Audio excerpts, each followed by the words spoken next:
Esse talvez seja o episódio mais íntimo que eu já gravei. E ele até demorou para nascer. Não por falta de vontade, mas porque ele toca num ponto bem sensível para mim. Uma dor que eu conheço de perto e talvez você também. Já faz um tempo que eu sinto o chamado para mergulhar mais fundo nesse universo do feminino, mas não o feminino romantizado, performado, idealizado. Tô falando do feminino real, aquele que pulsa junto com os ciclos, que se contradiz, que sangra, que cria, que ruge e também acolhe. Esse episódio nasceu da minha própria caminhada, da dor que eu vivi, da cura que eu comecei a encontrar, e mais de tudo que nasceu do desejo profundo de abrir espaço para conversas que realmente precisam acontecer. Vem comigo? Lá atrás, nas antigas culturas matriarcais, as mulheres eram o centro. Eram vistas como a extensão da própria terra, férteis, sagradas, intuitivas. Eram xamãs, curandeiras, líderes espirituais. Elas eram reverenciadas por sua conexão com os mistérios da vida. Mas esse feminino, tão poderoso e natural, foi sendo apagado. Com a extensão das culturas patriarcais, veio junto o domínio, a propriedade, a hierarquia.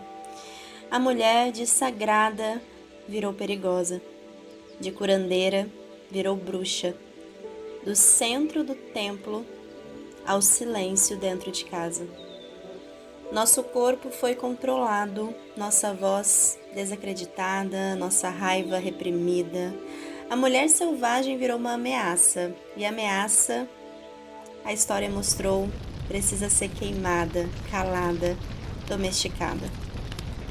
Ao longo de gerações, fomos herdando esse silenciamento, fomos aprendendo que nossos corpos são perigosos, que as nossas emoções precisam estar escondidas. E é justamente por isso que esse episódio existe, para a gente olhar juntas para tudo isso, para essa sociedade que nos ensinou, inclusive, a sermos rivais entre nós. E aí a pergunta que eu queria já começar o episódio é: quem se beneficia do nosso silêncio? Quando eu falo de sombra de feminino ferido, são feridas reais que moram no nosso corpo, na nossa alma, no nosso DNA, na nossa ancestralidade. Vou dar um exemplo aqui de tantos mais. Quantas vezes você, mulher, já sentiu que precisava ser doce, compreensiva, equilibrada, mesmo quando você não queria? Quantas vezes você engoliu sua raiva, ignorou seu cansaço para poder continuar produzindo, com medo de decepcionar, de ser chamada de difícil ou até mesmo de ser rejeitada? A gente aprendeu que para ser amada tem que estar disponível, tem que ser aquele molde que vai agradar e performar, não é mesmo? Para aceitar, precisa estar equilibrada. Para ser mulher, tem o quê? Tem que ser leve, não é isso que nos ensinam ao longo de tantos anos e milênios. Mas leve para quem, não é mesmo? Quem que está se beneficiando de tudo isso? Esse que é o centro dessa ferida. Essa sombra do episódio de hoje, se eu pudesse colocar em uma palavra, eu diria que é a ideia que o nosso valor está em servir, em performar, no agradar, no sorrir, mesmo que isso signifique nos abandonar. Clarissa Pinkola Estes, que escreveu Mulheres que Correm com os Lobos, fala dessa mulher selvagem, né? Essa que sabe o que quer, que protege a sua energia, que sente sem culpa, que segue o instinto como guia. Esse livro é incrível, são várias crônicas onde ela foi destrinchando ali esse conceito quase que psíquico do que é a mulher selvagem que habita dentro de nós, dentro de todas nós. Fato é que essa mulher existe. Mas em muitas de nós, ela está soterrada por camadas e camadas de repressão, de medo, de autoabandono, de vontade de ser aceita, de pertencer. E sabe o que que é o mais perigoso, né? A gente capitalizou tudo.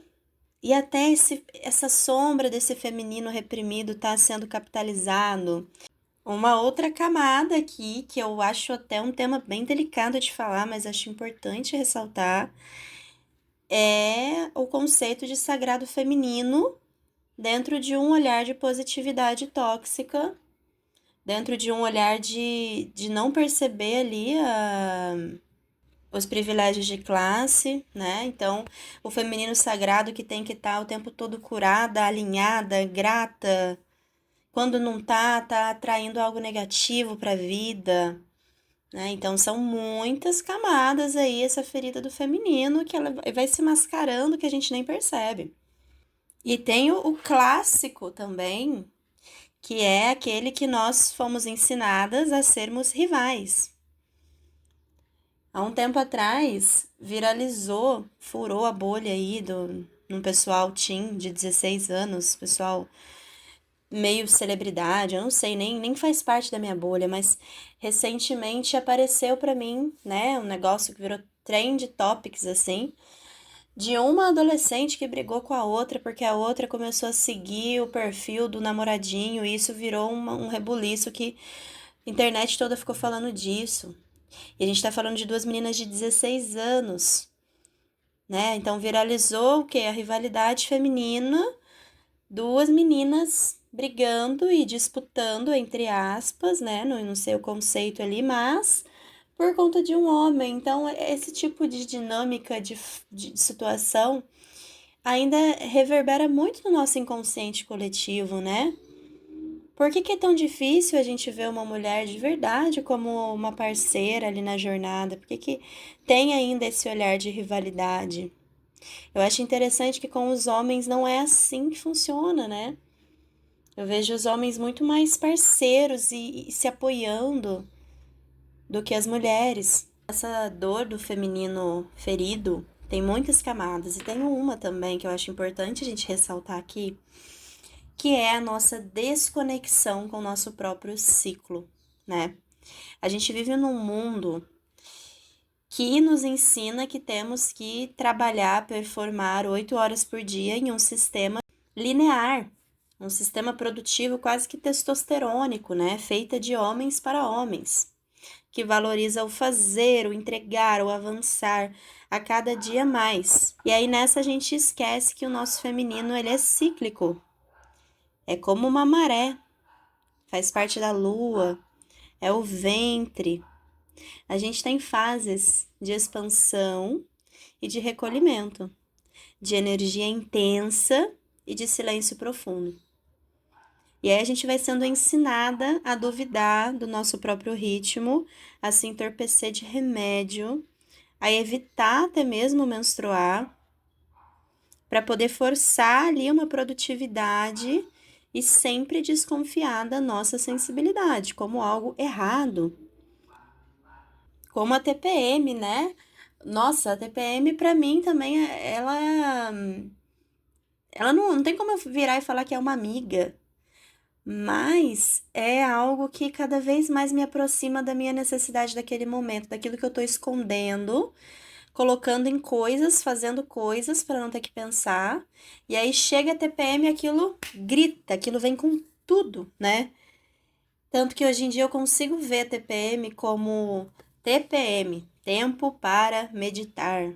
Um tempo que, mesmo na correria do dia a dia, eu tento tirar aquela fase para falar, ok, o que que meu corpo tá querendo me dizer agora, né? Que é esse momento, essa fase que a gente tá mais conectada com o plano sutil. Quantas vezes você se forçou a continuar quando o seu corpo pedia descanso na época pré-menstrual e menstrual? Quantas vezes você se sentiu errada por estar mais emotiva ou mais introspectiva? Quando a gente vive fora do próprio ciclo, a gente se abandona. A gente vira uma versão domesticada de nós mesmas. feitas para performar, não para ser inteira. E isso cobra um preço alto, um preço de cansaço crônico, desconexão com o corpo, rigidez constante, sentimento de inadequação. Se você é uma pessoa com útero, é urgente conseguir fazer as pazes com o seu ciclo, com o seu útero. Iniciei recentemente uma pesquisa sobre o feminino e os ciclos menstruais, justamente porque eu queria entender e quero continuar entendendo como é a relação das mulheres com o próprio ciclo. Se você quiser participar dessa pesquisa, eu vou deixar o link na descrição. E todas as pessoas que participarem, eu vou estar enviando também uma foto do Oráculo do Pão, de forma intuitiva, em forma de agradecimento por poder participar, né, da pesquisa. E essa pesquisa, né, eu notei também que muita gente ainda sente vergonha, culpa, desconforto, rejeita essa fase, não gosta. Eu acho que agora eu queria trazer o que eu acho que é o feminino de verdade, né? Nos foi ensinado que ser mulher é servir, quando na verdade ser mulher é receber, abrir espaço para receber. Mas para a gente conseguir abrir espaço para receber e se conectar com esse magnetismo, a gente precisa conseguir integrar várias partes nossas. E para integrar, a gente tem que fazer as pazes com emoções que nos ensinam que é errado sentir. Eu tenho uma impressão que a sociedade ensina o menino, o homem, a sentir raiva e que é normalizado essa raiva para os homens. Já para as mulheres é uma histeria. É feio mulher sentir raiva, né? É uma emoção que me parece que nos foi ensinada a temer. Não sei se você já ouviu a palavra descontrolada. Essa mulher é descontrolada, ela é difícil. Se ela se impõe, ela é grossa. Se um homem se põe da mesma forma, ele é assertivo, né? Se a mulher chora ou explode, ela é instável. Se o homem chora e explode ali, nossa, ele é muito emocional, coitado, né? Então, o que que a gente faz, né? A gente vai engolindo, a gente vai recalcando e transforma essa raiva em autocobrança, em dor no corpo, em energia que poderia estar sendo colocada para tanta coisa. A raiva, ela é a nossa melhor amiga na hora de colocar limite. Claro que a gente tem que fazer as pazes com ela para que ela não nos domine, né? A gente que precisa dominar. Mas eu acredito muito que a raiva é um condutor de colocar limite. Ela nos mostra onde está ferindo, ela nos protege.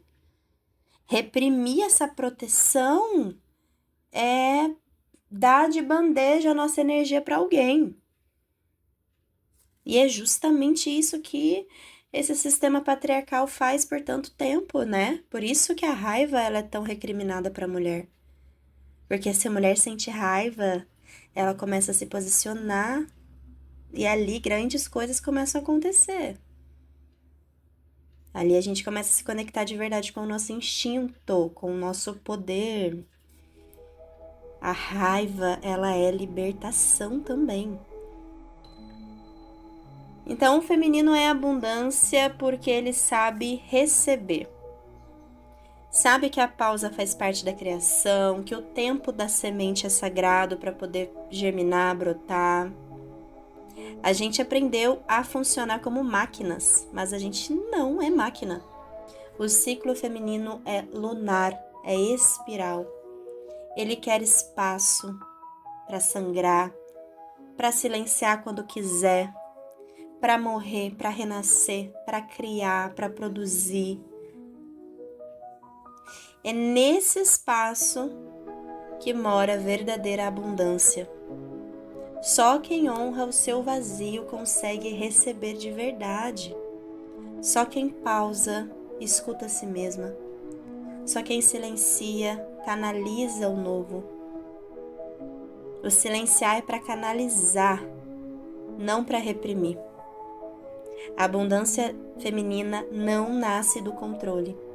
Ela brota da confiança, do magnetismo de quem sabe o seu valor e não precisa se violentar para prová-lo para ninguém. E eu não poderia deixar de falar da minha carta preferida do tarô, que representa exatamente essa energia, a carta da Imperatriz. A Imperatriz é pura fertilidade, abundância, criação e magnetismo. Mas ela é essa energia que floresce porque ela está enraizada em si. A Imperatriz ama, cuida, nutre, mas porque ela tem tanto dentro dela que transborda para outras pessoas. Ela não se anula para ser aceita, ela é, e por ser inteira, tudo ao redor floresce. Ela honra os seus ciclos, sabe o tempo de plantar, de cuidar, de colher e o tempo de descansar a terra. Ela se cerca de prazer, de alimento, de toque, de beleza, porque ela entende, ninguém floresce em solo seco. Esse é o caminho da luz, transformar a servidão em soberania, a repressão em criação, o medo de ser amada na coragem de se amar primeiro. Se hoje você sente que tem vivido nesse lugar de silêncio, de exaustão, de autoabandono, eu quero te lembrar que você não está sozinha. Essa dor, mesmo profunda, não precisa te definir. Você pode agora mesmo escolher outro caminho. Pode começar dando voz à sua raiva, ao seu cansaço, aos seus desejos e ao seu ciclo. Pode, no seu tempo, do seu jeito, se reconectar com a sua imperatriz interior. Ela mora em você, sempre morou. Talvez só estivesse soterrada por vozes que não eram suas. E eu quero te convidar para poder expressar a sua voz. Se você gostou desse conteúdo, curte, comenta, eu vou amar saber. Eu sou Júlia Amaral, jornalista, taróloga, uma entusiasta do mundo do desenvolvimento pessoal, e você me encontra nas redes sociais como @almagiadoser.